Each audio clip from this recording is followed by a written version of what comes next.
and members of the diplomatic corps, friends and allies and compatriots in the gallery and wherever you might be watching us or listening to us in South Africa, my family and the Deputy Minister's family who are present today, fellow South Africans, ladies and gentlemen. Honorable Speaker, it is my privilege to present the first budget of the administration of President Zuma to this House, just 8 months after our appointment. Last week, we had the special honor of hosting former President Mandela in Parliament. He exuded his inimitable magic upon all of us.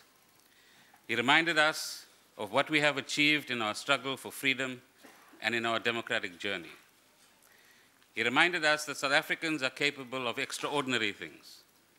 We are, as you also reminded us, Mr. President, an extraordinary people. You might not believe it sometimes, but we are. 20 years ago, we showed the world that we could unite around a common cause, delivering a democratic, non-racial, non-sexist South Africa. We showed ourselves, and indeed the world, that we could compete politically and yet find a shared understanding on matters of common concern to all of us, building a better South Africa for our children and our grandchildren. Now we must use this remarkable national capability to energetically and urgently address the problems of jobs, growth, and poverty. As you pointed out, Mr. President, none of us can rest or sleep peacefully until every South African out there can say, I can see a better future. I can find a job. I can learn a skill. Every South African needs to be able to say that hard work will enable me and my family to have shelter and food.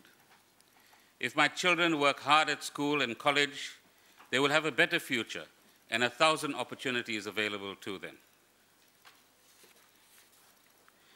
Senzele kamva lako. Create your own future. Our people need hope. Our people want government to lead. Government will lead.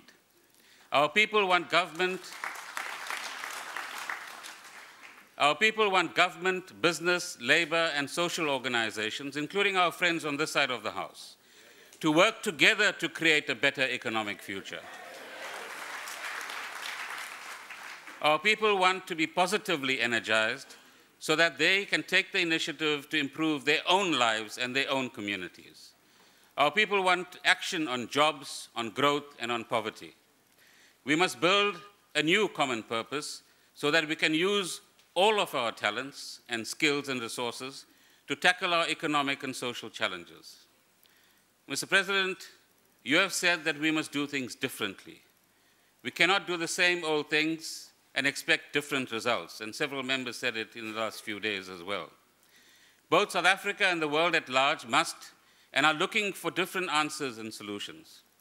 So the first message of this budget is that all of us, whether you are in Sandton or in Uppington, in Lusikisiki or in Marabastad, we must all be prepared to do things differently, not just government. President Zuma has rightly challenged us to re-examine our plans and to set a more deliberate and more focused course for all of us.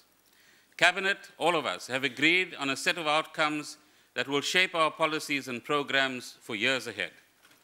The public service has begun an organizational restructuring that is driven by the imperative of better service delivery. A new engagement between government, the business sector, and organized labor is being forged through which we will mobilize our creativity and determination, and indeed our sheer grit to build a durable, developmental, just, and prosperous nation. In forging this engagement, we will build on the foundations laid over the past 2 decades. We will also have the courage and the humility to do things differently. The key dimensions of our transformation challenge are clear and are well known to all of us. 1 in 4 adults seeking work is unemployed, and almost half our young people, as the President indicated yesterday, have not found work. The second challenge income inequality in South Africa is amongst the highest in the world. And half of our population, 50% of our population, survives on 8% of the national income. That is not sustainable. Closely associated with inequality and economic vulnerability, we confront several social challenges, an HIV and TB pandemic, an unacceptably high rates of crime, angry communities and dysfunctional schools in some instances. So we have to do things differently. We have to act now to strengthen the institutions through which public services are delivered and to transform the structure of our economy so that all South Africans can share in the opportunities that our country offers. We are deeply mindful that economic development and public service delivery are about much more than just the numbers through which we measure progress. As a development economist, I must thank Minister Manuel, he gave me this article to read. Amir Bakshi has observed, successful developmental states are built not just through public policy and state action, but also through national identity, social cohesion, and responsible citizenship. Through building social capital that reinforces trust and cooperation in the place of conflict and fragmentation. And that's the lesson and challenge for all of us. This is surely the central theme in our vision for the next 20 years, that we should succeed in forging a common purpose that dominates over narrow sectarian interests. As South Africans, we have learned over the past 20 years that our shared humanity, our generosity, our resilience, and our capacity to deal honestly with each other present a formidable capacity to fight adversity, to find common ground, and to move forward together. In an important sense, this is our most precious national asset, our social capital, if you like, in the making. These capabilities now face their sternest test. In the construction of a more just economic order, we must again, in our own way, demonstrate to the world that it is possible to find an agreed way forward amongst all of us, a path in which inequality and narrow self-interest give way to a longer-term, inclusive, broad-based development path. We will host a great sporting festival this year, 2010, the FIFA World Cup, which has been a considerable test of our agility and our delivery capacity. We have achieved a remarkable goal. We need to score a few, of course, as well.